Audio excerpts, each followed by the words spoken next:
have two perfect halves of the car. It's like, I can't help but smile. And watching that high-speed footage, it's just like, we did it.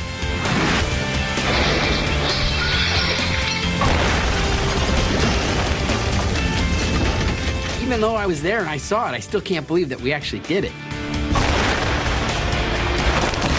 For me, using the rocket sled is one of the closest things that we get to being Wile E. Coyote in the cartoons.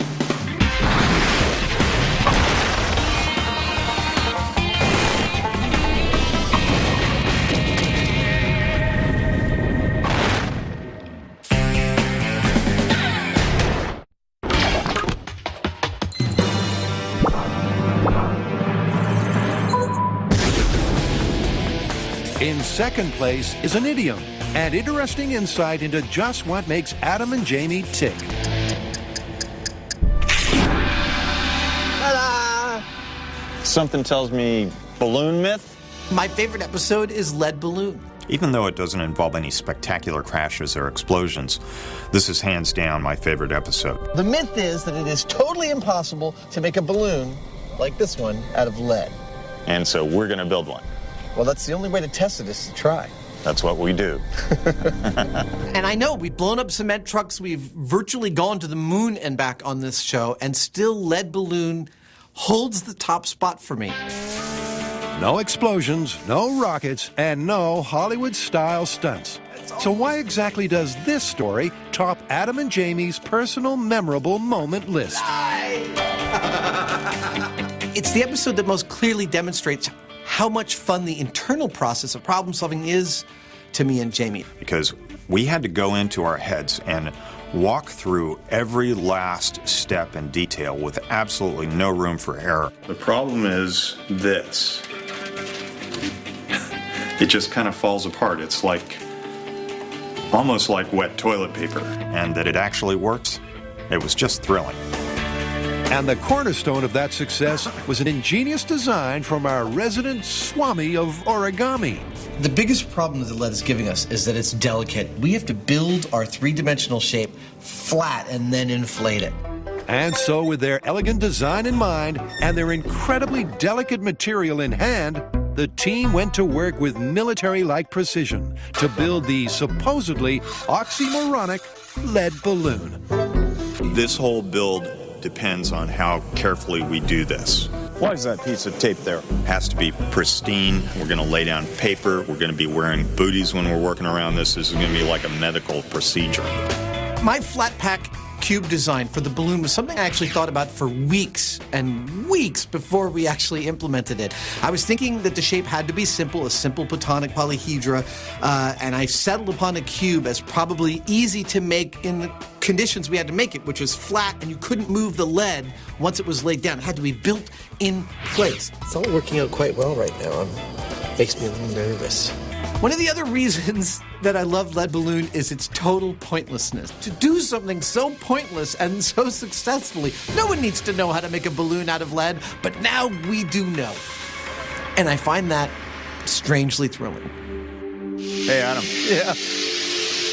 Congratulations on the design. It unfolded and twisted out just the way it was supposed to. Whether it flies or not, I don't know, but your plan worked. I'm really psyched about this one. He was psyched, all right, but also frantic. Opening tank 3. Because in the closing stages, the pace picked up.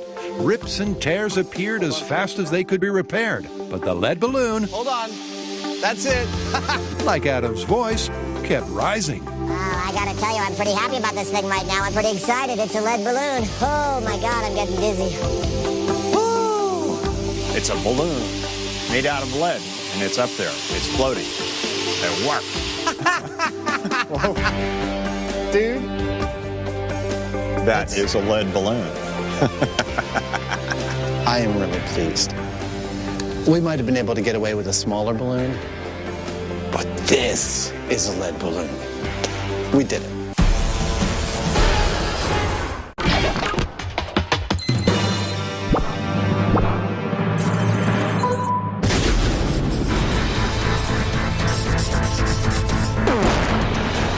So here it is.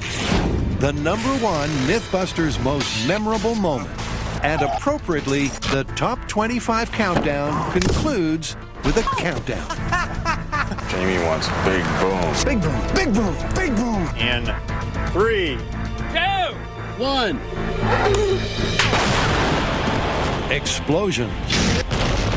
Combustions. Conflagrations. Pressure vessels that undergo catastrophic failure. And plain old big booms. oh yeah. Everybody, say it with me. Jamie wants big boom. Are all part of the fabric of the show. That's what we do on Mythbusters. We blow crap up. And so here at #1, we celebrate the biggest booms, the most deafening detonations, and the scariest fireballs.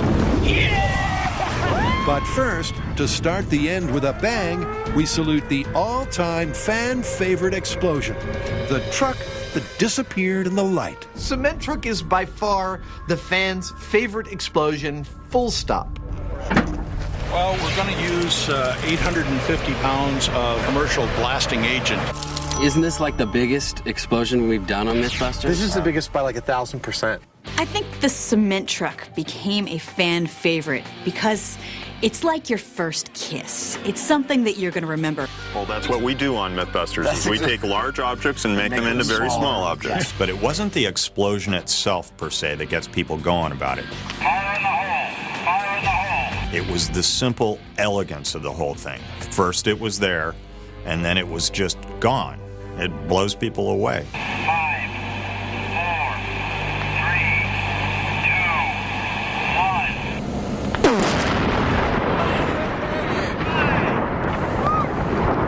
1. Big piece of junk coming down, man.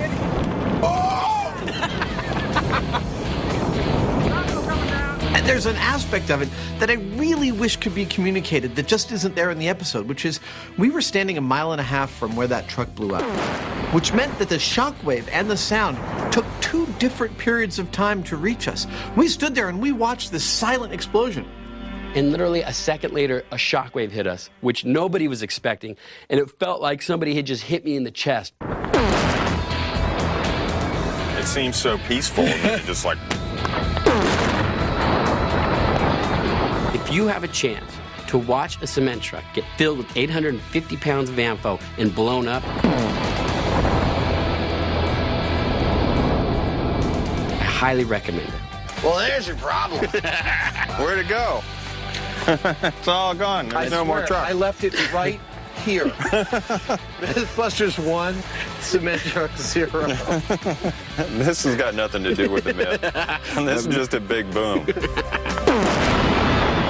But that was just the start of a beautiful big boom relationship. Over the years, the team has had the opportunity to savor and appreciate a wide variety of explosions and conflagrations. Because the show's been on the air for so long and because we've been able to work with so many different types of explosions. And every explosion has its own texture, its own feel. Bye-bye. When in doubt, C4. The high-speed explosives, like the plastic explosives, C4, etc., those tend to be really snappy. Those tend to have a very sharp crack.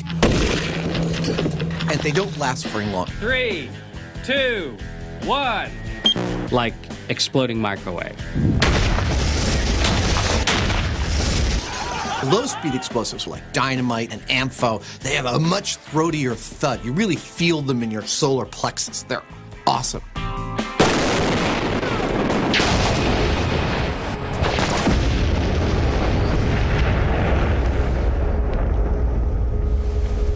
But big is not always best. Carrie, for one, prefers a little bloom in her booms, a visual flourish that requires additional ingredients. My favorite explosions always involve some sort of fuel. I love when you add gasoline. I love when you add propane. I love when you add coffee creamer. 3, 2, One!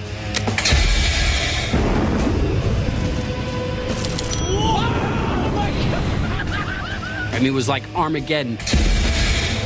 And we had this huge 50-foot wall of flames coming down on us. And it was like, holy crap, I'm gonna die. That was frightening! Quite honestly, though, my favorite explosions of all aren't even technically, from a physics standpoint, explosions. And it's watching hot water heaters fail. Normally with an explosion, you have control over it. You have a primer, you have your finger on the button, you have the countdown, it goes off. But when you're waiting for a pressure vessel to explode, you have no idea when it's gonna go off. You have no idea how big it's gonna be. Oh, this is killing me. Those moments, they're probably the most exciting.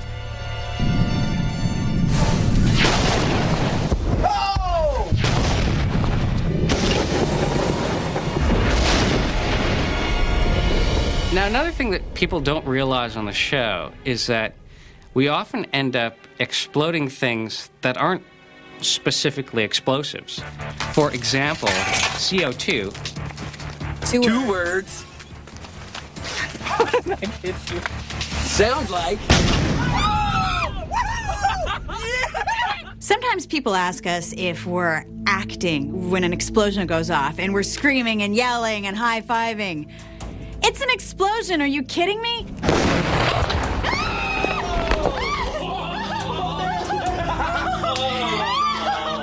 Yeah! There's something about that release of energy. You feel it, and you feel a little scared and a little excited.